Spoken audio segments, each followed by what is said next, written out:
하나님 말씀 봅니다. 하나님 말씀 사도행전 2장 32절에서 39절까지 보겠습니다. 사도행전 2장 32절에서 39절까지입니다. 하나님 말씀 이러합니다. 이 예수를 하나님이 살리신지라 우리가 다 이 일의 증인이로다.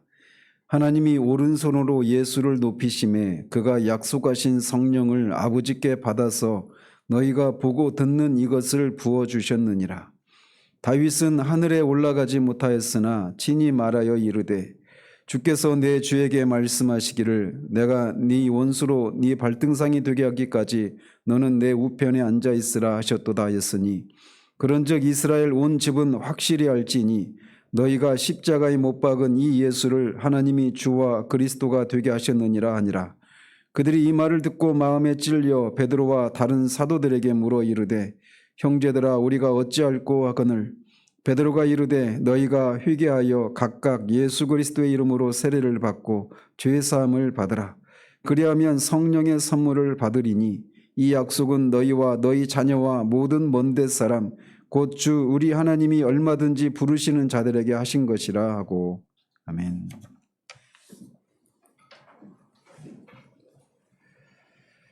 예, 오늘은 성령 강림 주일입니다. 저는 이 성령 강림 주일을 맞으면서 관련된 그런 말씀들을 이제 계속 연구하고 고민하는 중에 하나님이 우리 교회를 어떤 지점으로 지금 인도하고 계신다라고 하는 생각들을 하게 됩니다. 저는 막 기대와 소망이 있습니다. 그러니까 교회의 변화는 물론 여러분들 중에 한 분을 통해서도 그런 변화가 시작될 수 있는데 일반적으로는 말씀을 전하는 저 같은 설교자를 통해서 먼저 그런 변화들이 시작이 됩니다. 네, 아무튼 제가 우리 교회에서 지금 진행되는 전해지고 있는 이런 메시지와 관련해서 또 이 중간에 성령 강림주의를 맞이하고 있는 이런 상황, 이런 것들과 맞물려서 우리 교회가 지금까지 부족했던 것이 무엇인가라고 하는 것을 저는 지금 보고 있어요. 하나님이 먼저 그런 것들을 좀 보게 하시고, 이래서 하나님이 우리 교회에 를 이렇게 준비시키는 그런 과정이었구나 이런 생각들을 하게 됩니다. 이거는 이제 조금 더 시간이 지나서 이제 어떤 결과를 보고 제 말씀을 드려야 되는데 아마 그런 지점으로 지금 하나님이 우리 교회 전체를 이렇게 인도해 가신다 이런 생각들을 떨칠 수가 없습니다. 어쨌든 오늘은 성령 강림 주일인데 여러분에게 좀 도전적인 질문을 하고 싶습니다. 여러분들은 성령을 받으셨습니까? 성령님이 여러분 안에 내주에 계십니까? 그거를 확신하십니까? 또 성령님이 오늘 본문에서처럼 오순절에 교회에 오셨는데 그렇게 성령님이 교회에 부어지시게 된 기초, 근거가 무엇인지 아십니까? 우리가 오전 예배 때 로마서를 살피는 중에 있는데 거기에서 성령과 관련된 그런 구절들이 주로 이제 8장에서 많이 나오긴 하지만 특별히 그 앞에 부분 5장 5절에도 이런 말씀이 있습니다. 소망이 우리를 부끄럽게 하지 아니함은 우리에게 주신 성령으로 말미암아 하나님의 사랑이 우리 마음에 부은 바 됨이니.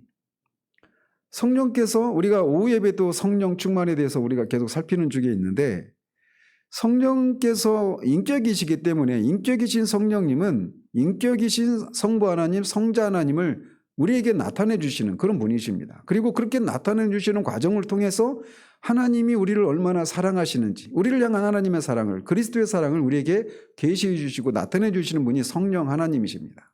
그 사랑이 우리가 읽지 않았지만 그런 환난 가운데서도 즐거워할 수 있게 만드는 것이 바로 그 하나님의 사랑인데 그 하나님의 사랑을 우리에게 부어주시고 나타내 주시는 분이 성령 하나님이셔요. 성령 하나님이 부어주시는 나타내 주시는 그 하나님의 사랑을 인해서 여러분이 어떤 삶을 어떤 삶의 정황 가운데 여러분이 지나더라도 그 속에서도 환난과 핍박 가운데서도 즐거워하고 기뻐할 수 있는 그런 삶을 살고 계신지 묻고 싶습니다. 또 8장 9절에 보면 만일 너희 속에 하나님의 영이 거하시면, 즉 성령이 거하시면 너희가 육신에 있지 아니하고 영에 있나니 누구든지 그리스도의 영이 없으면, 즉 성령이 없으면 그리스도의 사람이 아니라라고 아주 단호하게 얘기를 하고 있습니다. 여러분 중에는 죄사함을 받았다라고 하는 것을 확신하지 못하는 분도 계십니다. 그리고 죄사함은 받은 것 같은데 성령님이 자신 안에 계신 것에 대해서는 확신하지 못하는 분도 계셔요.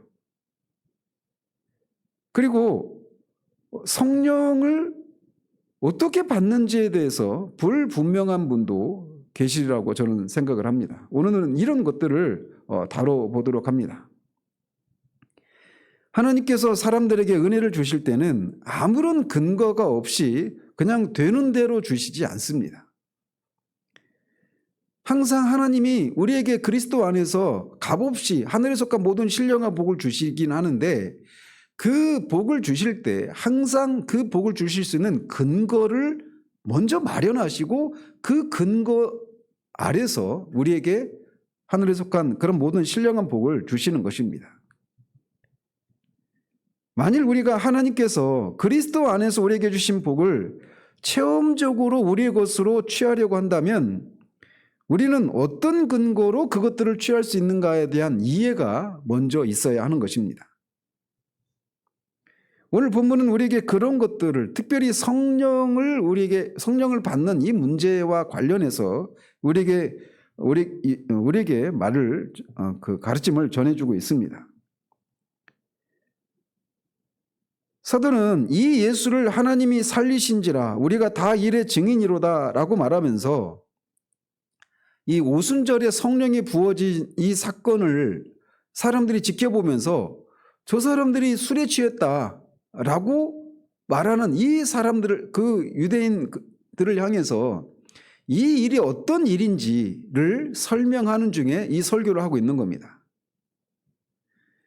그러면서 예수님이 십자가에 죽으셨는데, 그러니까 이 오순절이니까 예수님이 십자가에 죽으신 지 43일 전입니다. 그러니까 43일 전에, 한 달 조금밖에 지나지 않았어요. 이때가 예수님이 한 43일 전에 십자가에 죽으셨어요. 그 유대인들은 그 예수님이 십자가에 죽은 걸 다 압니다. 예루살렘에 살고 있는 사람들은 다 알고 있어요. 그리고 6월절을, 그때가 6월절이지 않습니까? 그래서 6월절 절기를 지키기 위해서 예루살렘을 방문했던 사람들도 그 6월절에 예수님이 십자가에서 죽으신 것을 다 압니다. 그런데 예수님이 십자가에 죽으시고 그냥 그걸로 끝난 것이 아니라 사흘째 되는 날 부활하셨단 말이에요. 근데 부활하신 예수님을 모든 유대인들이 본 게 아닙니다. 11명의 이 제자들과 또 그 오순절 다락방에 모여 있었던 120명, 그리고 뒤에 고린도전서 15장에 보면 500여 명의 그 사람들에게 예수님이 부활하신 것을 나타내 주셨다라고 말하고 있어요. 근데 이 일에 예수님이 십자가에 죽으셨는데 하나님이 살리셨다라고 먼저 30일에서 얘기하고 있어요. 그러면서 우리가, 즉 사도 베드로를 포함한 지금 120여 명, 지금 각 나라의 말로 하나님의 큰 일을 말하고 있는, 그래서 저 사람들이 해장부터 취했구만, 술에 취했구만 이라고 말하는 그런 어떤 조롱을 받고 있는 이 120여 명의 사람들이 예수님이 살아났다, 하나님이 예수를 살리셨다라고 하는 것에 대한 증인이라고 얘기를 하고 있는 겁니다. 그러면서 하나님이 오른손으로 예수를 높이셨다라고 얘기를 하고 있어요. 우리가 이 32절에서 36절까지 중에 33절과 34절과 35절은 시편 110편을 인용한 겁니다. 다윗의 시편인 110편을 인용한 구절인데, 그래서 34절, 35절을 빼고 33절과 36절을 이어서 이렇게 읽어야 베드로의 논증을 조금 더 쉽게 이해할 수가 있습니다. 베드로는 33절에서 주 예수님을 하나님이 오른손으로 높이셨다라고 진술하고 있습니다. 그리고 하나님이 예수님을 오른손으로 높이신 그 결과가 무엇이라고 말하고 있느냐면, 그렇게 높아지신 예수님이 약속하신 성령을 아버지께 받았다라고 말하고 있어요. 그리고 그 결과 어떤 일이 따랐다고 말하고 있습니까? 너희가 보고 듣는 이것을 부어주셨다라고 말하고 있는 거예요. 즉 너희들이 지금 술에 취했다라고 조롱하고 있는 이 사람들이 그렇게 각 나라 말로 하나님의 큰 일을 말하고 있는 이 현상이 어떤 현상이냐? 높아지신 예수님이 아버지로부터 성령을 받아서 이들에게 부어주신 결과 이런 일이 일어났다, 이렇게 얘기를 하고 있는 거예요. 예수님이 높임을 받은 결과는 너희가 보고 듣고 있는 이것이다, 이렇게 얘기를 하고 있는 것입니다. 그러면 먼저 이렇게 성령을 주 예수님에게 주시고 그분으로 하여금 성령을 그분의 백성들에게 부어주게 한 근거가 무엇이에요? 이 성령을 부어주시기 위해서는 먼저 어떤 일이 있어야 된다고 말하고 있는 겁니까? 사도 베드로가 예수님이 높아지시는 일이 있어야 된다라고 얘기를 하고 있는 거예요. 즉 성령이 교회에 부어주시기 위해서는 예수 그리스도가 높아지시는 일이 있어야 된다는 것이죠.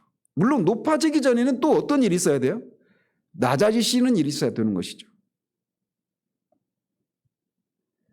어쨌든 이 구절을 통해서 33절을 통해서 베드로는 주 예수님께서 높이 올려주셨기 때문에 성령이 부어졌다라고 하는 것을 분명히 말을 하고 있는 겁니다.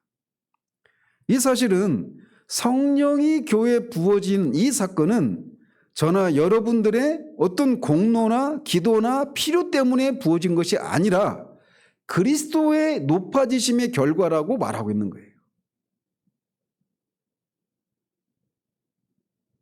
여기서의 문제는 우리의 어떠함에 달려있지 않고 그리스도의 어떠하심에 달려있는 겁니다. 성령이 부어주신 이 문제는. 예수님이 영화롭게 되셨기 때문에 성령이 부어졌다라는 거예요. 우리는 성경에서 말하는 어떤 진리를 먼저 우리의 필요, 우리로부터 출발을 하죠. 그런데 먼저 알아야 될 것은 성령이 교회에 부어주신 그 근거는 그리스도가 높아지셨기 때문에 부어주셨다, 이 사실입니다. 이 근거를 아는 것이 매우 중요합니다. 똑같은 이치입니다. 어떤 면에서 그러느냐면, 뭐와 똑같은 이치냐면, 여러분은 죄의 사함을 받으셨습니까? 여러분이 죄의 사함을 받은 근거는 무엇입니까? 주 예수 그리스도께서 십자가에서 죽으셨기 때문이에요. 내 체험, 내 경험이 먼저가 아닙니다. 근거는 주 예수 그리스도께서 십자가에 죽으셨기 때문에 우리가 죄사함을 받을 수 있었던 거예요. 마찬가지로 로마서 6장 4절에서 주 예수 그리스도께서 죽은 자 가운데서 다시 살아나셨기 때문에 우리가 새 생명을 받는 겁니다. 똑같은 이치로 예수 그리스도께서 하나님의 우편에 높이 올려지셨기 때문에 우리는 부어지신 성령님을 받을 수 있게 된 것입니다. 우리가 죄사함을 받는 것, 우리가 새 생명을 받는 것, 성령을 받는 것, 이 모든 것이 다 예수 그리스도 때문에 우리에게 가능해진 거예요. 우리 때문에 온 것은 하나도 없습니다.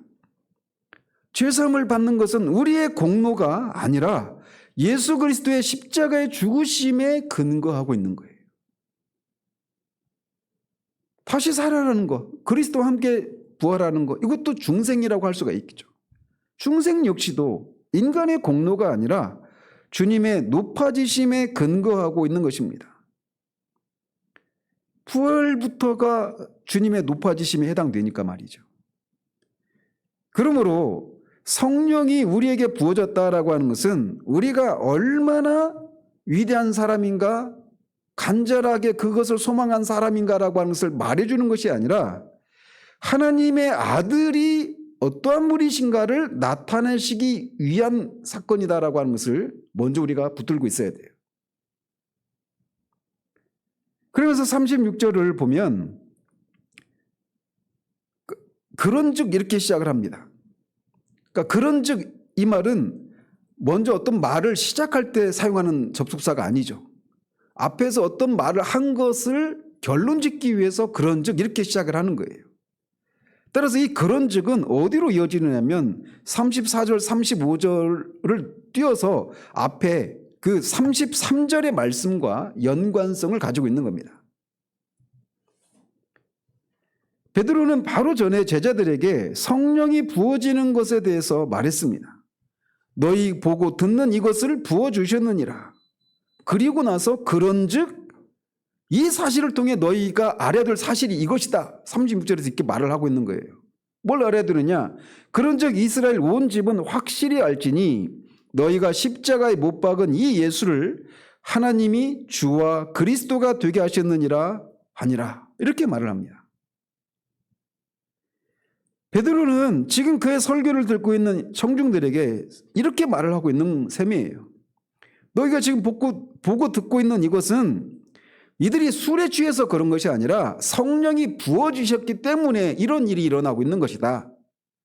그러면서 성령이 어떻게 부어졌느냐? 이것은 너희가 십자가에 못 박은 나사렛 예수님이 이제 주와 그리스도가 되신 것을 증명하는 것이다. 이렇게 말을 하고 있는 겁니다.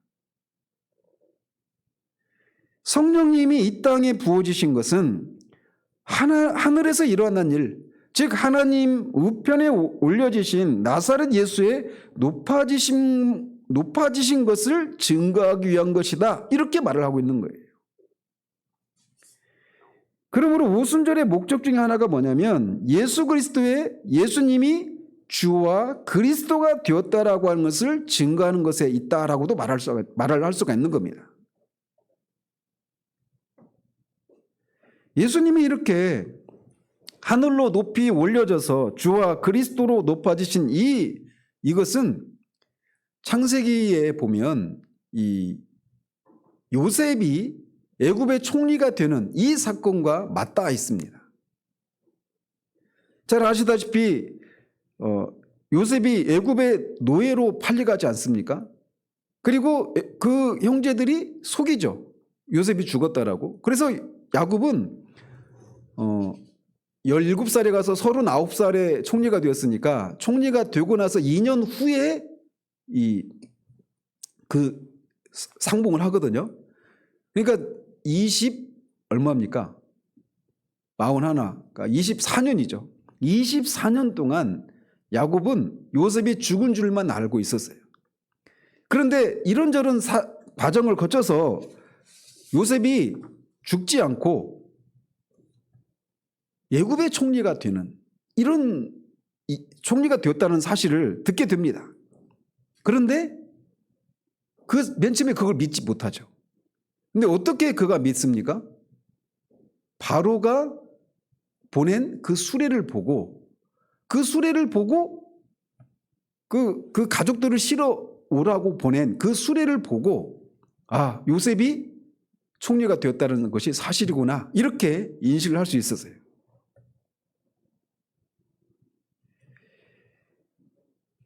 여기서 수레는 그래서 이 요셉을 예수 그리스도를 예표하는 이런 인물로 성경은 우리에게 말해주고 있는 거예요. 한국교회는 요셉처럼 그렇게 하나님이 주신 꿈을 품고 그렇게 오래 인내하고 그러면 결국은 그 꿈을 성취한다. 그래서 뭐 비전센터 이런 거 많죠. 근데 요셉은 그런 인물이 아니에요. 요셉이 그렇게 고난을 받고 감옥에 있다가 노예로 팔려서 결국은 높아지는 이 일련의 과정이 예수 그리스도의 낮아지심과 높아지심을 예표하는 그런 인물이란 말이에요. 그래서 이 수레는 그런 것 속에서 이 수레는 나사렛 예수 그리스도가 단순히 그냥 순교자의 죽음을 죽은 그런 유대 청년 정도가 아니라 주와 그리스도가 되셨다라고 하는 것을 말해주는 그 성령을 예표하는 그런 모습이란 말이에요.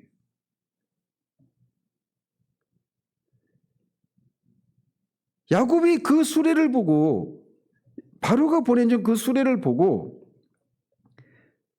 요셉이 죽지 않고 높아졌다라고 하는 것을 확인할 믿게 되었단 말이죠.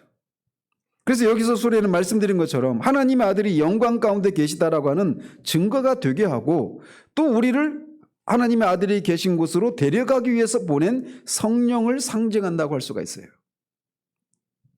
자, 그런데 우리는 어떻게 2000년 전에 이 유대 당국자들의 손에 십자가에 못 박힌 예수 그리스도가, 나사렛 예수가 단순히 순교자의 죽음을 죽으시지 않고 오히려 영광의 하나님 우편에 앉아 계시다라고 하는 것을 어떻게 알 수 있습니까? 또 이 예수가 만왕의 왕이시고 만주의 주시라고 하는 것을 우리는 어떻게 알 수 있습니까? 세상은 이 예수님이 그런 분이라고 하는 것을 믿지 않잖아요. 오늘 본문은 그것에 대해서 그의 성령을 우리에게 부어주셨기 때문에 예수님이 만왕의 왕이시고 만주의 주라고 하는 사실을 우리가 의심할 수 없다라고 말해주고 있는 거예요. 이것은 결국은 교회나 우리 신자들의 존재 이유가 무엇인가와 맞닿아 있는 내용입니다. 교회 존재 이유는 뭐예요? 만물 안에서 만물을 충만케 하신 하나님을 그렇게 드러내기 위해서 교회가 존재하는 거예요. 예수님이 그냥 단순한 그 4대 성인 중에 한 사람으로서의 그런 억울한 죽음을 죽은 사랑의 화신 정도가 아니라 우리의 구원자이시고 유일한 구원자이시고 만유의 주이시고 만왕의 왕이시다라고 하는 것을 드러내기 위해서 교회가 존재하는 거예요. 그걸 드러내기 위해서는 뭘 통해서 그걸 증거할 수 있어요? 그렇게 되신 분이 보내신 성령을 통해서, 성령님이, 주님이 그렇게 만왕의 왕이시고 만주의 주라고 하는 것을 입증하기 위해서 그렇게 보내셨단 말이에요. 그래서 교회가 성령으로 충만해야 될 이유가 바로 여기에 있는 겁니다. 반대로 거꾸로 오늘날 교회가 그렇게 교회 존재 이유가 바로 여기에 있는데 그걸 드러내지 못하고 있다는 얘기는 그걸 위해서 보내신, 그렇게 되어진 사실을 입증하기 위해서 보내신 성령으로 교회가 또 우리 신자 한 사람 한 사람이 충만하지 않기 때문이다. 이렇게도 말할 수가 있는 거예요.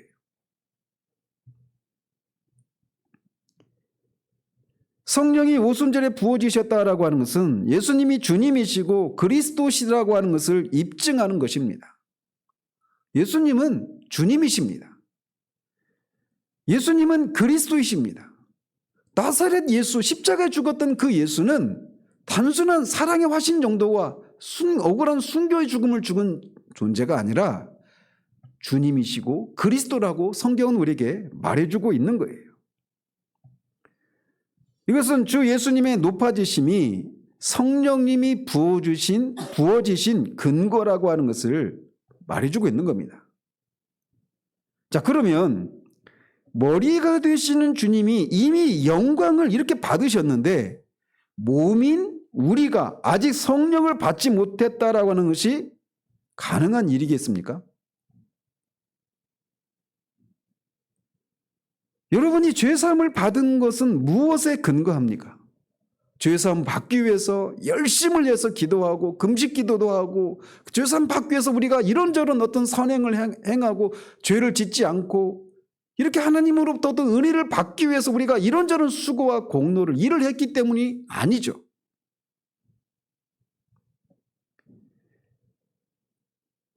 우리가 죄사함을 받는 일에 있어서 조금도 우리의 공로는 개입할 수가 없습니다.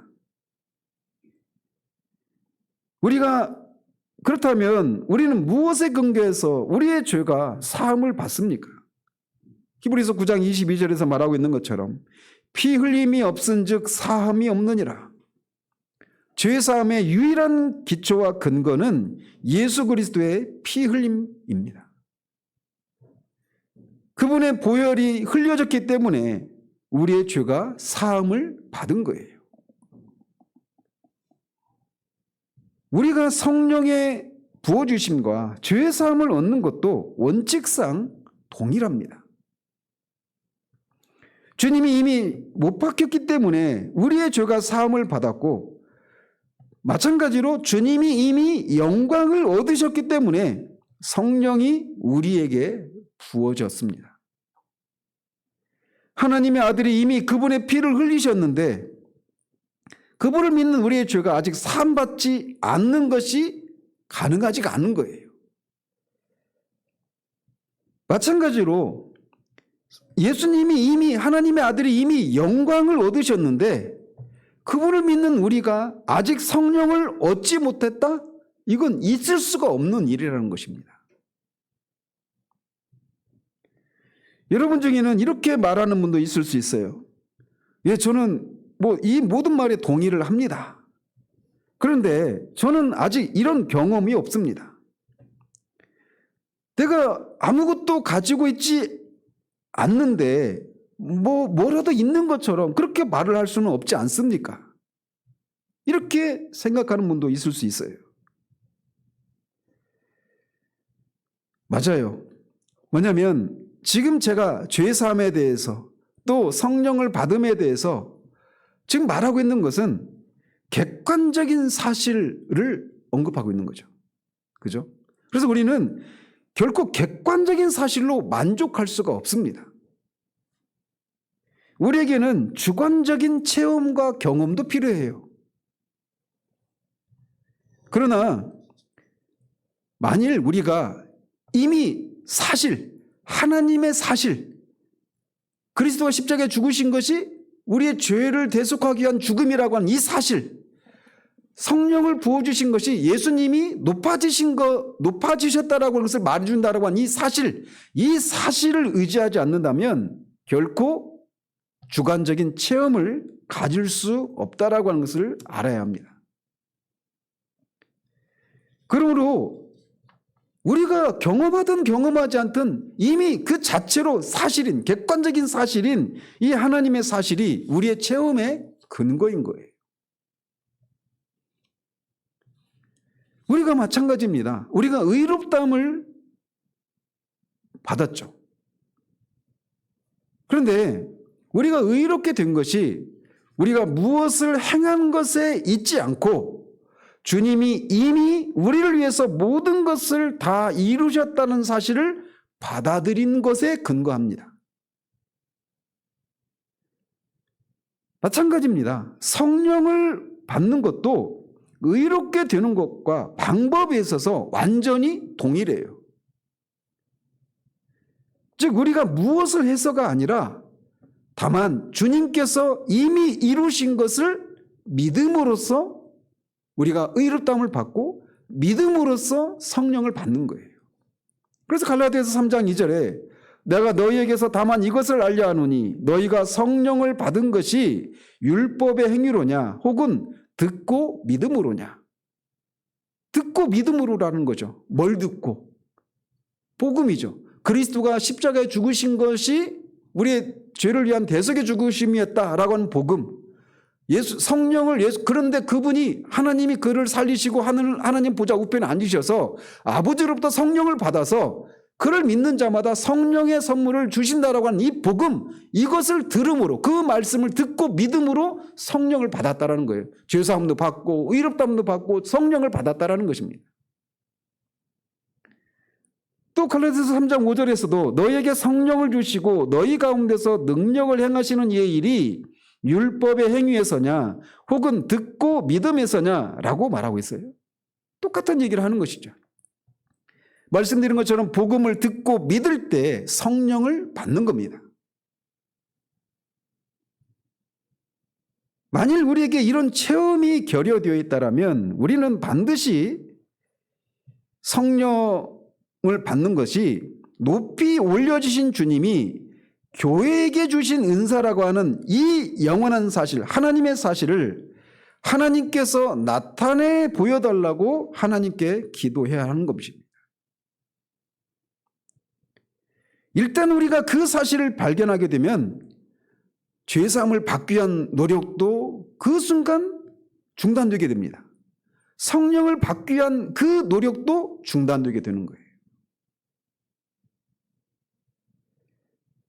죄사함을 받기 위해서 우리가 죄인이라는 사실들을 깨닫게 되면 자동적으로 그 죄를 사함받기 위해서 이런저런 일을 합니다. 안 나오던 새벽기도도 나오고 금식기도도 해보고 성경도 읽고 이런저런 죄도 짓지 않고 이런저런 경건한 삶을 살려고 해요. 그런데 그런 모든 노력이 언제 끝납니까? 예수님이 십자가에서 바로 그런 우리를 위해서 십자가에서 이루신 일이 무엇인가를 알 때, 그리고 그것을 믿을 때 이 모든 노력이 끝나는 겁니다. 이건 순간적이에요. 그런데 그것을 알 때라고 할 때 안다라고 하는 게 우리가 주의할 필요가 있어요. 뭐냐면 성령의 조명하심을 통해서 아는 거를 말하는 겁니다. 지금 뭐 하윤이에 있어서 얘기하기 그런데 어쨌든 하윤이도 모태신앙이니까 교회에서 얼마나 많이 들었겠습니까? 제가 거의 매 설교마다 예수님의 십자가를 저는 거의 언급을 하는 편인데 20년 넘게 교회를 다녔으니까 얘는 또 어디서부터 오전 예배 또 오후 예배 다 드렸잖아요. 목사 딸인 관계로. 그러니 20년이면 1년에 50주씩 해서 20년이면 1000편에다가 오후 예배까지 하면 2000편이에요. 2000편이 넘는 설교를 들으면서 수도 없이 귀에 못이 박히도록 예수님이 십자가에서 너의 죄를 위해서 죽으셨고 그를 믿는 자마다 죄사함과 영생의 선물을 받는다라고 하는 이 말씀을 얼마나 많이 들었겠냐고요. 그런데 어느 순간 자신이 죄인이라는 것을 성령께서 역사하신 것이죠. 자신이 죄인이라는 것을 깨닫고 그러면서 하나님 앞에 이런저런 그 죄사함의 은혜를 누리기 위해서 이런 그 기도도 하고 성경도 읽고 말씀도 읽고 죄를 짓지 않고 막 살려고 하는데 어느 순간 말씀을 그 소년 때 전했던 말씀을 들으면서 그걸 확 깨닫는 겁니다. 그걸 확 깨닫는 순간 그냥 알아버린 거예요. 마찬가지입니다. 성경에서 안다라고 할 때 이게 헬라어로 기노스코라고 하는 단어인데 그렇게 성령의 조명하심을 통해서 아는 걸 말하는 겁니다. 머리로만 아는 것이 아니라.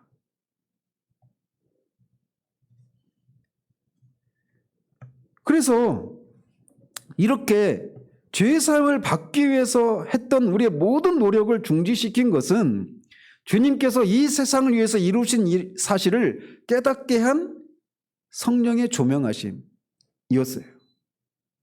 한순간 진리를 깨닫고 알게 되는 것을 통해서 죄사함 받기 위한 모든 노력을 멈추게 된 것입니다. 마찬가지로 성령을 얻기 위한 우리의 모든 노력을 중지시키는 것도 주님께서 교회를 위해서 이루신 사실을 깨닫게 하는 이 성령의 조명하심을 통한 알미입니다. 우리가 여전히 죄사함과 성령을 받기 위해서 일하는 것은 우리가 그리스도께서 이루신 일을 보지 못했기 때문입니다. 마땅한 방식으로 말이죠. 그러나 한번 우리가 그 사실을 보게 되면 믿음은 우리의 마음 가운데서 용솟음 칠 것이고 또 우리가 믿고 가면 경험은 따라옵니다. 즉 우리의 죄를 사함받는 것이나 성령을 받는 것도 모두 믿음에 달려있는 거예요. 우리는 십자가에 달리신 예수 그리스도를 보자마자 우리의 범죄가 사함받은 사실을 알게 됩니다. 그리고 이제는 하나님 보좌 위에 앉아 계신 주 예수님을 보자마자 성령님이 우리에게 부어지신 사실을 알게 됩니다. 예수님이 그렇게 앉아 계신 사실은 아버지로부터 성령을 받아서 교회에 부어주셨다라고 하는 것을 말해주는 것이니까. 우리가 성령의 이런 은사를 받는 기초는 우리의 기도하는 것이나 금식하는 것이나 성령이 임하기를 기다리는 이런 것에 달려있지 않아요. 유튜브나 보면 그런 게 많죠. 성령을 받기 위한 그런 집회. 우리 김성준 집사님도 그런 교회를 거쳐왔죠.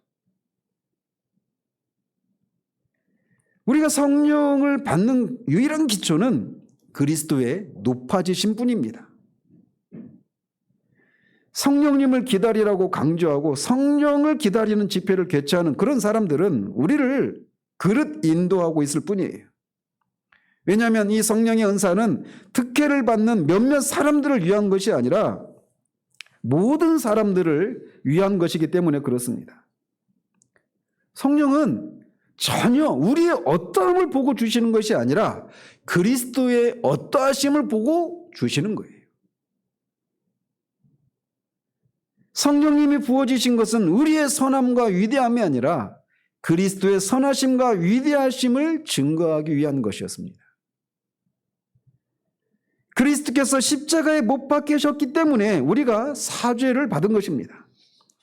마찬가지로 그리스도께서 영광을 받으셨기 때문에 우리는 위로부터 오는 능력을 받은 것입니다. 이 모두는 그리스도로 인해서 온 것이에요. 여러분이 누군가가 구원받고자 하는 그런 사람이 있다고 생각해 보십시오. 그러면서 그 사람에게 여러분이 복음을 전합니다.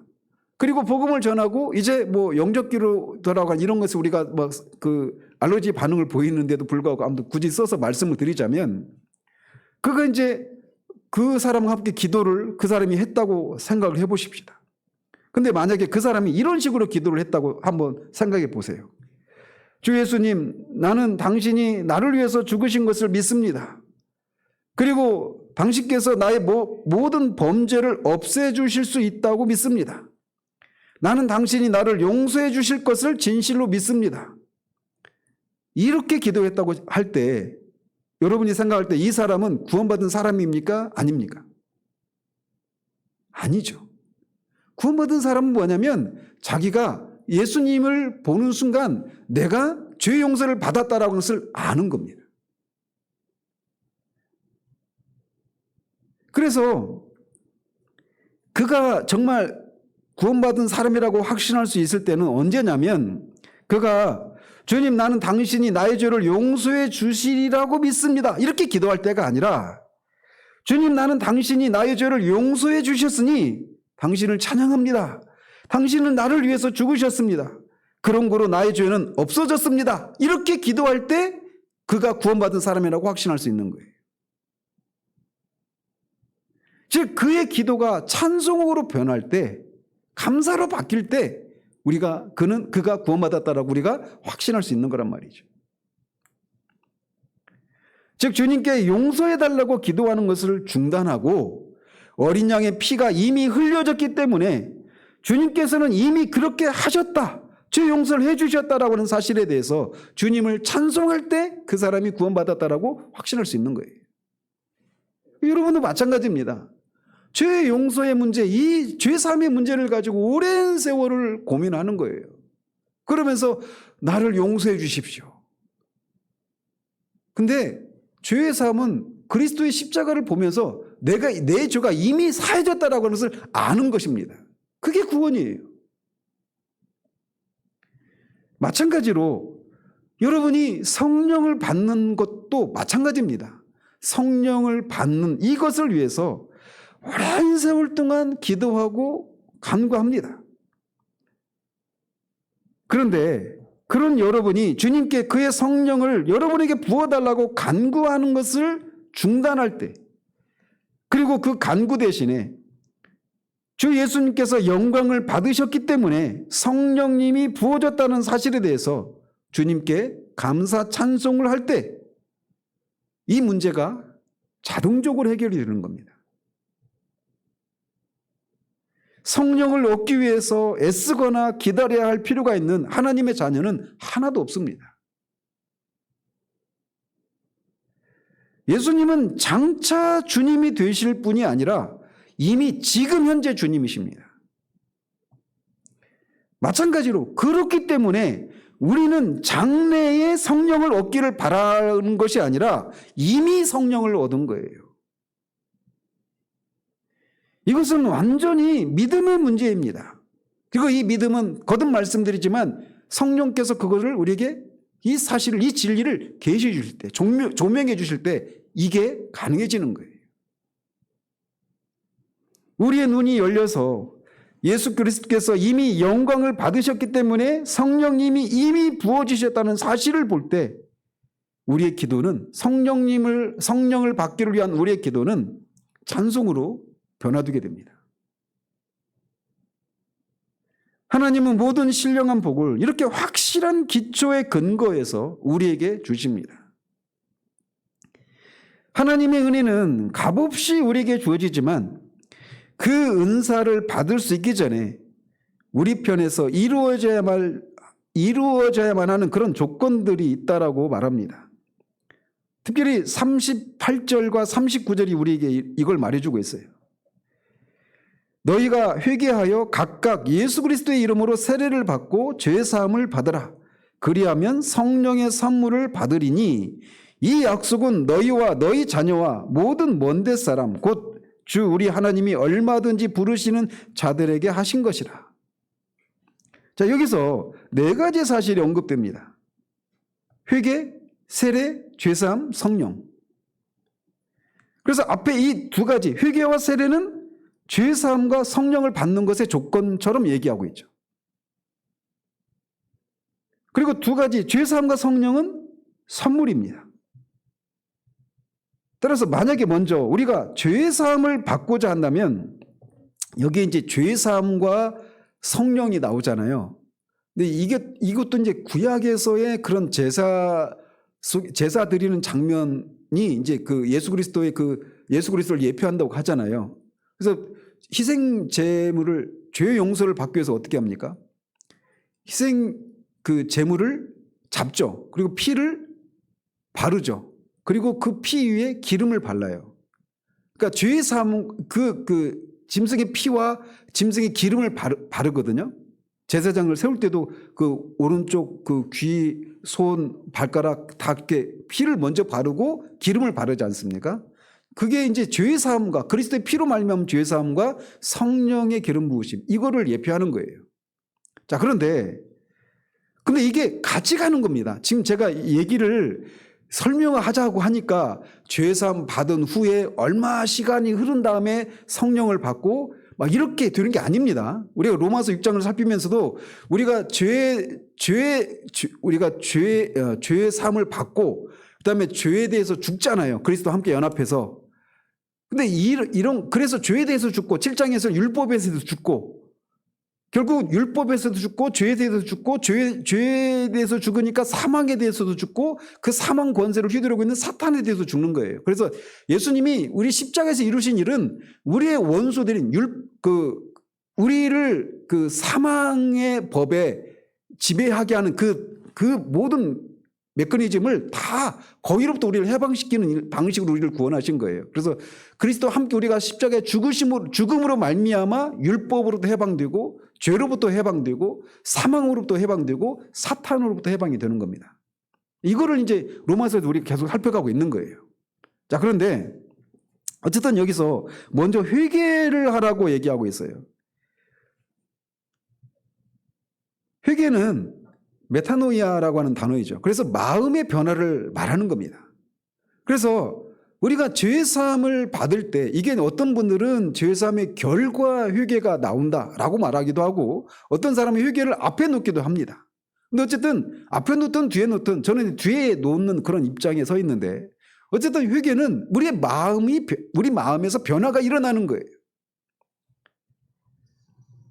그래서 전에는 내가 죄를 즐거운 것으로 생각했었습니다. 그러나 우리 이제 마음에 변화가 일어난 거예요. 전에는 세상이 매우 매력적으로 보였어요. 그래서 세상이 추구하는 것을 추구하면서 살고 세상이 원하는 것을 따라서 살아가야 내가 진짜 살아있는 것처럼 생각했어요. 그런데 이제 이 마음이 변화가 일어난 겁니다.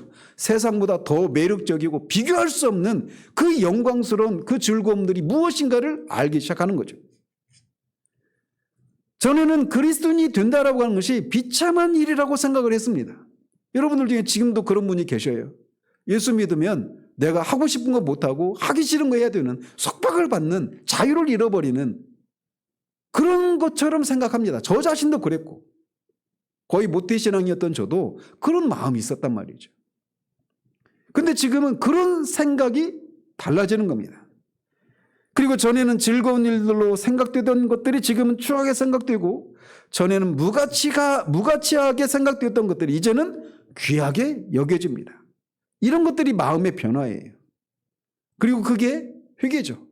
그래서 이게 회개가 죄사함의 결과냐 죄사함의 조건이냐 이런 면에서 이렇게 나뉘는 겁니다. 그래서 저는 이게 그 후에 따라오는 용서를 받은 결과 나오는 것이다, 이런 입장에 서 있어요. 어쨌든 사도는 여기서 이런 마음의 변화를 먼저 해야 된다라고 말하고 있어요. 두 번째 조건은 세례죠. 세례는 내적인 신앙을 외적으로 공개적으로 표현하는 것입니다. 그래서 우리 마음 가운데 내가 그리스도와 함께 죽고 장사되었다가 그와 함께 부활했다는 사실을 믿을 때 우리는 세례를 받는 거죠. 그렇게 함으로써 내가 은밀히 믿고 있는 것을 공개적으로 그렇게 선언하는 거예요. 그래서 그런 의미에서 세례는 유형의 믿음입니다. 그죠? 여기에 죄사함의 거룩한 두 조건을 제기하고 있어요. 즉 회개와 이렇게 공공연하게 표시된 믿음, 이거를 얘기하고 있습니다. 자, 그런 측면에서 여러분들은 회개를 했습니까? 여러분들은 여러분의 주님과 여러분이 세례를 통해서 연합되었다라는 것을 세례를 통해서 공공연하게 증거한 일이 있습니까? 그렇다면 여러분은 죄사함과 성령의 선물을 받은 거예요. 그런데 어떤 사람들은 죄사함은 받았지만 성령의 선물은 못 받은 것 같습니다, 이렇게 생각하는 사람이 있어요. 그런데 이 죄사함과 성령의 선물을 위한 이 두 가지, 회개와 세례라고 하는 이 조건을 이루었다면 하나님은 이 두 가지 선물 모두를, 죄사함과 성령을 모두 우리에게 이미 주신 것입니다.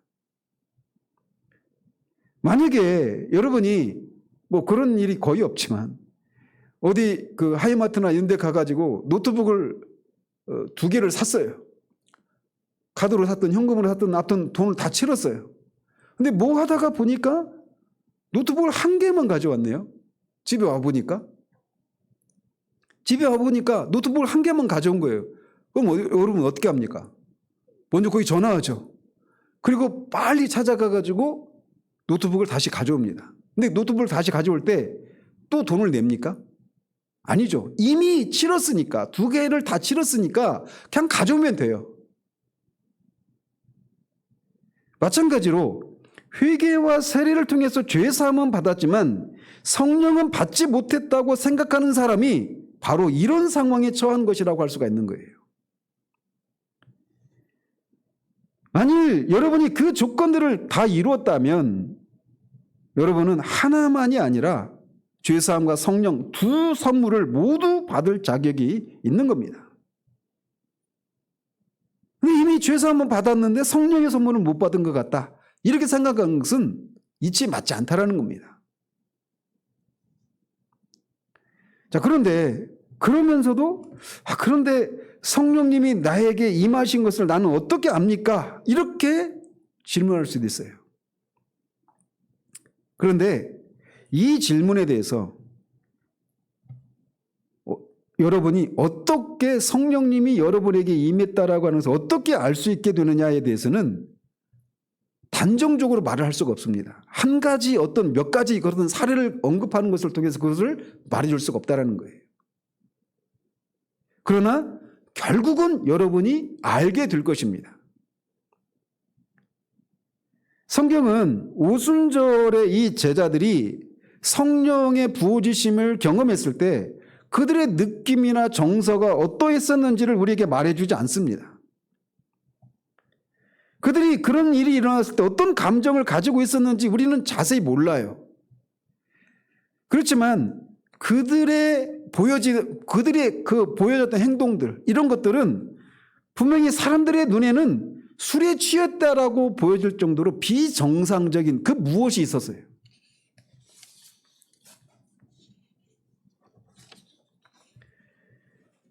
성령님이 하나님의 사람들에게 임하실 때는 세상 사람들이 이해하지 못하는 어떤 것이 있는 법입니다. 그런데 그 형태는 매우 다양한 형태로 나타날 수 있어요. 따라서 어떤 정해진 양상으로만 나타나야 한다. 성령을 받은 것의 표가 어떤 정해진 양상으로만 나타나야 된다. 이렇게 말할 수가 없다라는 것입니다. 그러나 한 가지 확실한 것은 누구에게나 하나님의 성령이 임하면 그는 그 사실을 알게 된다는 거예요. 오순절에 성령님이 제자들에게 임하셨을 때 그들의 행동에는 매우 특별한 어떤 특이한 일들이 있었죠. 그래서 사람들이 술에 취했다 이렇게 오해를 했던 거예요. 그리고 그들에게 베드로는 그런 사람들에게 하나님의 말씀을 가지고 이 일이 어떤 일인가를 해명하기 시작합니다. 그래서 그 앞에 17절 20절에 보면 그 요엘 선지자가 했던 그 예언을 가지고 인용하면서 이 일이 지금 바로 이런 일이다 이렇게 얘기를 하고 있는 거예요, 베드로가. 그래서 그가 한 말은 대체적으로 이런 말이에요. 성령님이 믿는 사람들에게 임할 때 어떤 사람은 예언할 것이고 어떤 사람은 꿈꾸고 어떤 사람은 환상을 볼 것이다. 이것이 하나님께서 선지자 요엘을 통해서 하신 말씀이니라 이렇게 말을 하고 있는 겁니다. 즉 이것을 통해서 베드로는 그 120명의 제자들이 술에 취한 것이 아니라 요엘이 예언하는 것이 그들에게 일어난 것이다 이렇게 말하고 있는 거예요. 그런데 한번 잘 보십시오. 저도 이 부분을 그냥 흘려 지나갔는데 요엘은 분명히 성령이 임하면 뭐 한다고 그랬습니까? 예언을 하고 꿈꾸고 환상을 보고 그런다고 그랬죠. 근데 이 120명의 이 제자들이 예언했습니까? 베드로도 예언 안 했죠. 꿈꿨어요? 지금 아침 9시예요. 다 일어나서 있는 상황입니다. 꿈도 안 꿨죠. 환상을 봤습니까? 환상도 안 봤어요. 근데 요엘이 예언한 것이 바로 이것이다 이렇게 말하고 있는 거예요. 그리고 또 오순절에는 또 실제로 어떤 일이 일어났습니까? 성령이 임할 때 급하고 강한 바람 같은 소리가 있었죠. 이런 일이 일어날 것이라고 요엘이 예언한 바가 있어요? 없죠. 불의 혀같이 갈라지는 것에 대해서도 요엘은 예언한 바가 없습니다. 근데 그런 일이 일어났죠. 그래서 한번 보세요. 요엘이 예언한 것과 베드로가 그 오순절에 일어난 그 일들은 서로 안 맞는 것처럼 보여요. 근데 베드로는 이 요엘이 예언한 그것이 바로 이것이다 이렇게 말하고 있는 거예요. 우리가 알다시피 베드로는 성령에 충만해서 지금 이런 얘기를 하고 있는 겁니다. 그러니까 오류를 발생할 수가 없는 거예요. 사도행전도 그 성령의 영감으로 된 것이기 때문에 그가 지금 잘못 말씀을 인용하고 있는 게 아니란 말이에요. 그러면 사도가 그렇게 요엘 선지자를 말하면서 이것이 그것이다 이렇게 얘기하고 있는 거예요. 너희들이 보고 있는 이것이 요엘이 예언했던 그것이다 이렇게 말하고 있단 말이에요. 근데 예언을 하고 있지도 않고 꿈도 꾸지 않고 환상도 보고 있지 않고 거기에서 그 요엘 예언에는 나오지 않았던 급하고 강한 바람 소리 또 불의 혀같이 갈라지는 이런 것도 이런 일이 일어나 서로 어때요? 겉으로만 보면 매치가 안 되죠. 그런데 이것들이 그것이다 이렇게 얘기하고 있단 말이에요. 그러니까 베드로의 말은 뭐냐면 이것들은 그것들의 같은 범주에 속한 것이다 이렇게 말하고 있는 겁니다. 말씀드리고 싶은 거 뭐냐면 성령이 임할 때 똑같이 정형화된 어떤 그런 이런 것이 반드시 일어난다 이렇게 말할 수가 없다는 것입니다. 이 사례가 우리에게 보여주고 있잖아요.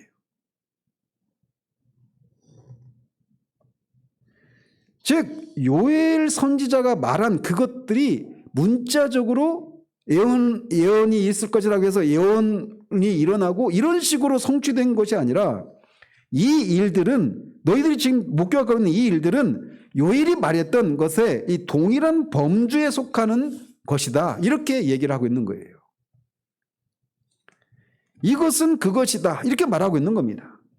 즉 너희가 보고 듣는 이것은 예언된 것과 동일한 범주에 속하는 것이다 이렇게 얘기를 하고 있는 거예요. 베드로의 말은.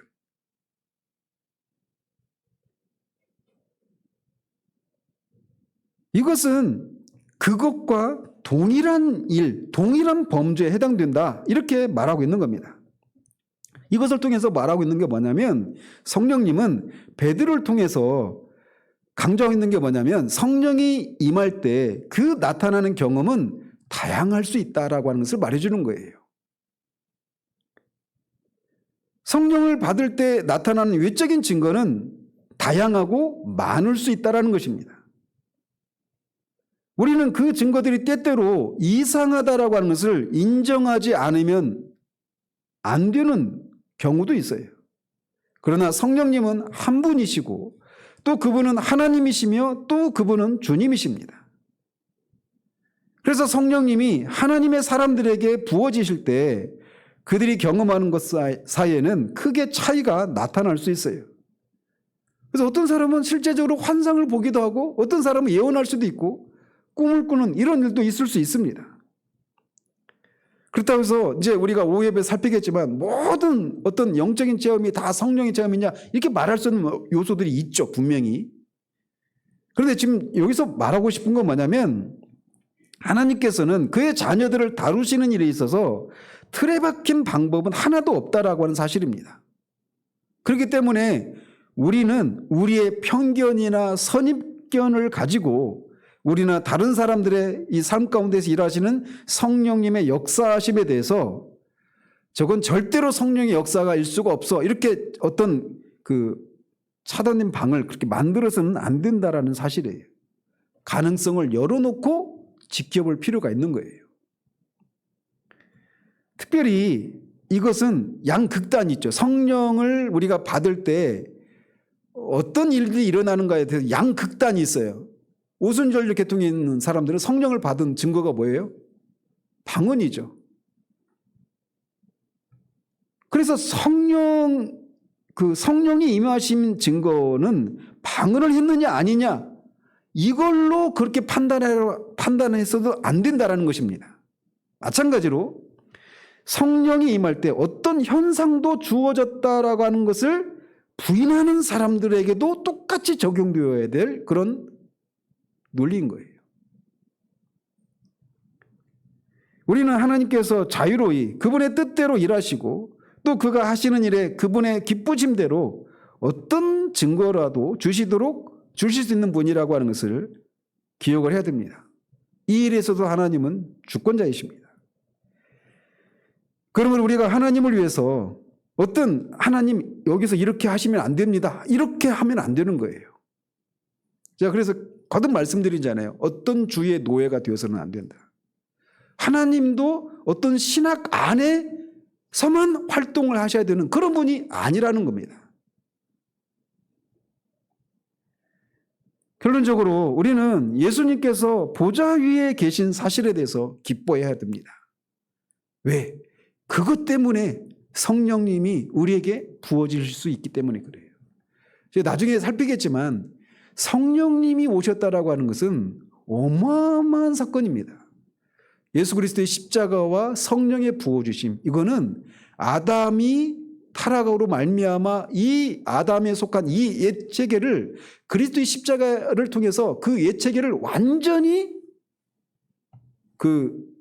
죽여버리고 다 없고 성령을 통해 그의 부활과 성령의 부어주심을 통해 새로운 체계를 열어놓으신 사건이거든요. 이거를 이제 우리가 살필 거예요. 그래서 이제 로마서 살피면서 저는 기다립니다. 지금 빨리 이 일을 지나면서. 근데 성령님이 우리에게 오셨다라고 하는 이 사실, 성령을 통해 그리스도가 우리 안에 오셔서 내가 그리스도와 함께 십자가에 못 박혔나니 이제는 내가 사는 것이 아니요 내 안에 그리스도께서 사시는 것이다. 내가 이제 육체 가운데 사는 것은 나를 사랑하사 나를 위해서 죽으신 하나님 아들을 믿는 믿음 안에서 산다라고 하는 이 진리가 얼마나 놀라운 것인지. 권사님 그때 예수님과 우리가 연합해서 그와 함께 죽고 다시 살아남으로 우리 그리스도에게 일어난 일이 우리에게 일어난 일이고 그리스도에게 속한 모든 것들이 그리스도가 소유한 것이 다 우리의 것이다라고 하는 그 사실 때문에 기뻐서 어쩔 줄 몰랐다고 했잖아요. 그 얘기는 뭐냐면 우리가 이제 그리스도가 사셨던 삶을 우리가 살 수 있게 되었다라는 겁니다.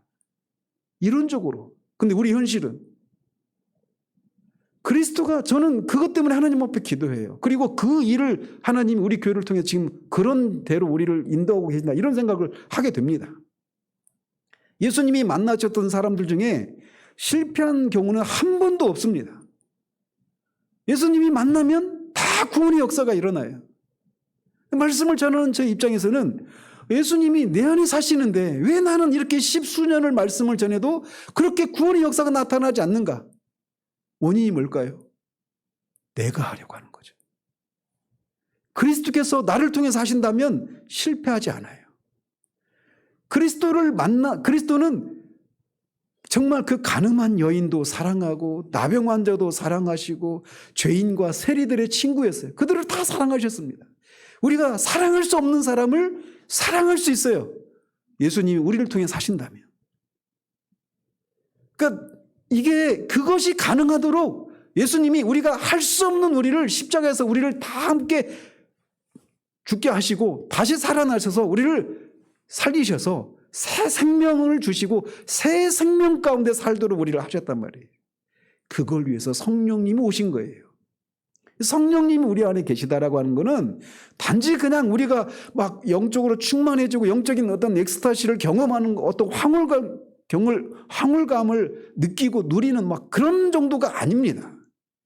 우리가 도무지 살아낼 수 없었던 삶, 예수 그리스도께서 이 땅에 사시면서 사셨던 그 삶, 예수 그리스도가 그런 삶을 살 수 있도록 성령님이 그를 충만케 하셔서 그 삶을 살도록 하셨던 그 동일한 성령님이 우리 안에 와 계시다고요.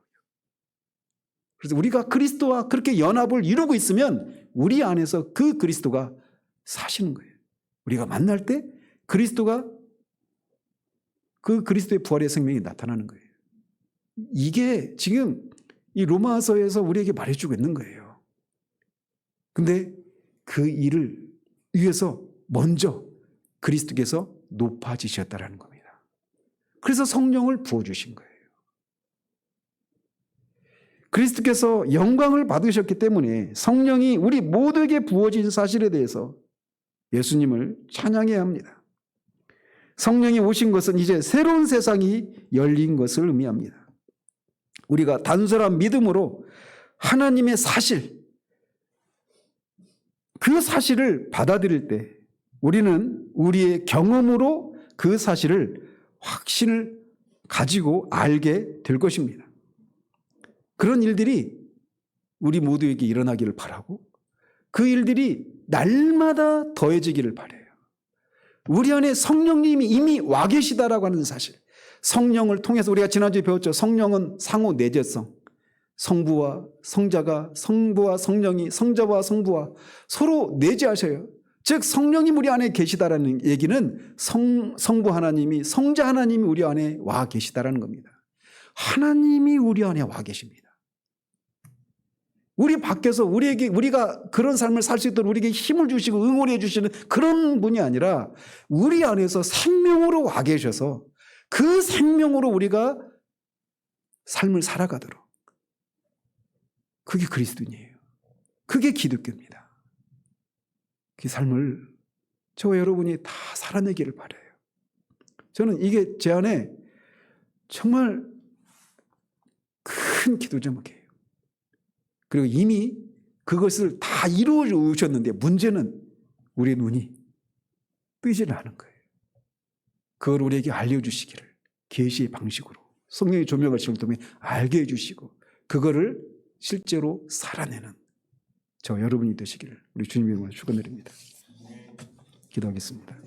하나님 아버지, 성령이 오실 수 있었던 것은 그리스도께서 이미 그렇게 높아지셨기 때문에 교회에 성령을 부어주셨다라고 하는 이 사실, 이 하나님의 사실을 믿는 믿음으로 우리가 성령을 받는 것을 보게 됩니다.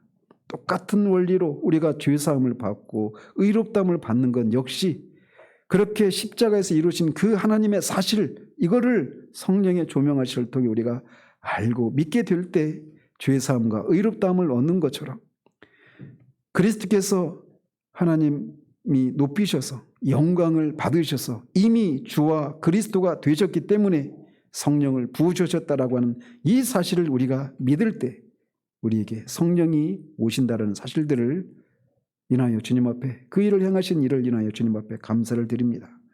하나님, 이미 우리가 그렇게 성령님이 우리 안에 와 계시는데 우리의 삶은 너무나 초라하고 연약하고 실패투성입니다.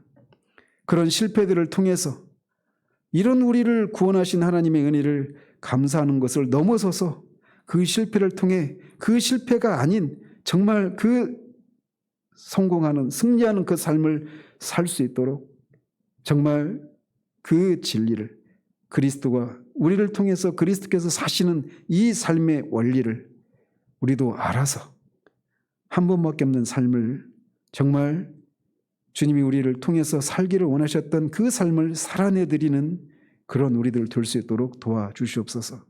매일의 삶이 그런 삶이 될 수 있도록 하나님, 또 우리 교회에 될 수 있도록 하나님 도우시기를 원합니다. 예수 그리스도 이름으로 기도합니다. 아멘.